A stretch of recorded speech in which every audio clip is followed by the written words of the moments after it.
اس سے پہلی بات یہ ہے کہ مجلس اتحاد المسلمین اور تحریک انصاف بہت قریب ہیں، اور ان 10 ماہ کے اندر حکومتی معاملات کے اندر جو مشورہ بھی مشاورت بھی دی ہے مجلس کی طرف سے، اور سربراہ جو ہیں آغا صاحب محترم ان کی طرف سے دی گئی ہے، تحریک انصاف کی حکومت نے اس پہ عمل کرنے کی پوری کوشش کی ہے۔ جب تک پاکستان معاشی طور پہ مستحکم نہیں ہوگا، ہم کوئی جاندار کردار عالمی سٹیج کے اوپر ادا نہیں کر سکتے ہیں۔ ایک ڈوبا ہوا ملک، قرضوں کے دلدل میں پھنسا ہوا ملک، ایک ایسا ملک کہ جس کے اوپر منی لانڈرنگ کے اتنے شدید الزامات ہوں، اور ذکر ہوا یہاں FATF کا اور گرے لسٹ کا، اس کی وجوہات کو سمجھنے کی یہ ضرورت ہے ہمیں۔ وہ ملک اس طرح کا مؤثر کردار ادا نہیں کر سکتا ہے، اور یہاں پر تقریباً تمام وہ سیاسی جماعتیں موجود ہیں جو ماضی میں پاکستان کے اندر لمبے عرصوں کے لیے حکومت کر چکی۔ یہ پاکستان کی غالباً واحد حکومت ہے کہ جو ووٹ کے ساتھ منتخب ہوئی ہے اور پاک فوج کے ساتھ اس کے مراسم متحارب نہیں ہے۔ چنانچہ جو پالیسی بھی تشکیل پاتی ہے اداروں کے ساتھ مشاورت کے نتیجے میں تشکیل پاتی ہے، اور جب ہم یہ کہتے ہیں کہ آزاد خارجہ پالیسی ہم بنائیں گے تو اس کے بڑے واضح ہم نے ماضی میں اقدامات کیے ہیں۔ یعنی حکومت بننے سے پہلے پوری پارلیمنٹ کو یہ بات پتا ہو، پوری دنیا کو اس حوالے سے پتا ہے کہ یمن کے مسئلے کے اوپر تحریک انصاف کے پرزور موقف کے نتیجے میں ہم کسی فریق کے ساتھ نہیں گئے تھے، اور ہم نے وہ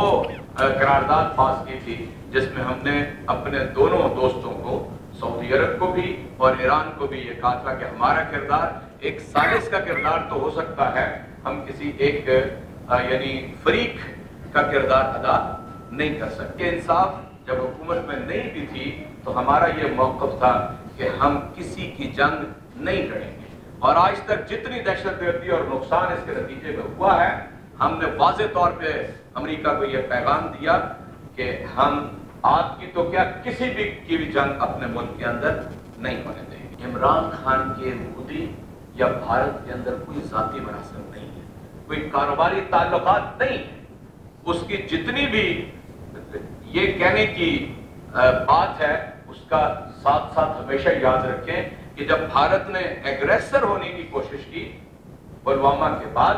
تو کہا گیا کہ ہم انتظار نہیں کریں گے، جواب دیں گے، اور آپ نے دیکھا کہ جواب دیا گیا۔ چنانچہ ہم سمجھتے ہیں کہ ہمسائے جو تبدیل نہیں ہو سکتے، تو ہمسائے کو ایک دوسرے کے حق کا خیال رکھنا چاہیے۔ ہم نے OIC کے اندر یہ موقف پہلا اختیار کیا کہ ناموس رسالت کے اوپر کوئی کمپرومائز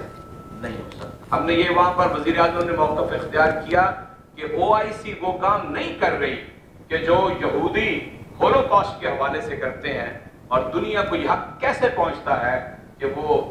1.5 ارب لوگوں کے جذبات کے ساتھ کھیلے جو ان کی محبوب ترین شخصیت ہے دنیا کے اندر۔ دوسری بات وہاں پر دہشت گردی کے حوالے سے کہی گئی، اور یہ بتایا گیا کہ یہ ہمارے اوپر مسلط کی گئی ہے، اور اس کے نتیجے میں پہلی خرابی اسلاموفوبیا، اور دوسری خرابی یہ ہے کہ فلسطین اور کشمیر کے اندر جو لیجیٹیمیٹ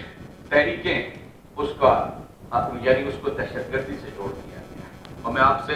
یہ ضرور کہنا چاہتا ہوں کہ یہ دنیا کے ڈبل سٹینڈرڈز کو ضرور دیکھنا چاہیے۔ ایسٹ تیمور ووٹ کی بنیاد پر ایک الگ ملک بن سکتا ہے، سوڈان کا ساؤتھ الگ ملک بن سکتا ہے، لیکن نہیں ہو سکتا تو بھارت جو خود لے کر گیا تھا کشمیر کو اقوام متحدہ کے اندر، ان کو یہ اختیار نہیں دیا جا سکتا، اور انہیں 7 لاکھ فوج، ریگولر فوج، وہ ظلم کی چکی میں پیس رہی ہے۔ اس لیے ہمیں معلوم ہے کہ بھارت کے ساتھ مذاکرات بھی کرنے ہیں، اور بھارت کے ساتھ ہم نے اپنے جو موقف ہیں تاریخی اس سے پیچھے بھی نہیں ہٹنا ہے۔ امریکہ کو شکست ہوئی ہے، اس چیز کو تسلیم کرنا ہوگا افغانستان کے اندر، لیکن وہ چاہتا یہ ہے کہ اس شکست کو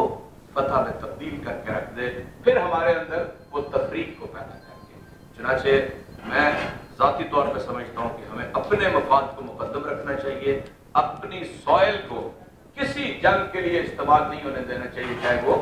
کوئی بھی ہو، اور اپنے موقف سے بھی پیچھے نہیں ہٹنا چاہیے۔ میں یہ نہیں سمجھتا کہ ایران کو کوئی بہت سپورٹ دنیا دے رہی ہے۔ ایران ایک بہت زبردست قوم ہے۔ جس کسی کو پتہ کرنا ہے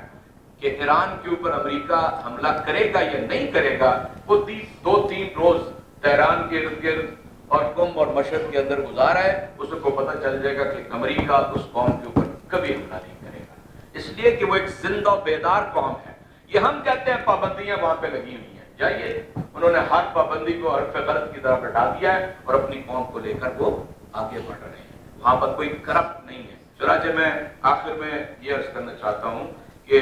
آج جیسی جو کانفرنس ہے، یہ ظاہر ہے مجلس وحدت المسلمین نے جس کا انعقاد کیا ہے، یہ بہت ہی گراں قدر کام ہے، ہم اس کی تحسین کرتے ہیں، اور اس کا جو کمیونیکے ہے میں نے حرف حرف اس کو پڑھا ہے، میں نے واٹس ایپ کر کے بھیجا بھی ہے اپنے پارٹی کو، وہاں سے بھی یہ ہے کہ ہم انشاءاللہ اس کمیونیکے کے ساتھ ہیں۔ میں راجہ صاحب سے درخواست کروں گا کہ خود آگے بڑھ کے کسی وقت یہ اپنا وزیر خارجہ سے اور وزیر اعظم سے وہ اس کو ڈسکس کریں۔ ایک مرتبہ پھر میں شکریہ ادا کرتا ہوں، اور اگر طوالت ہو گئی ہو تو معافی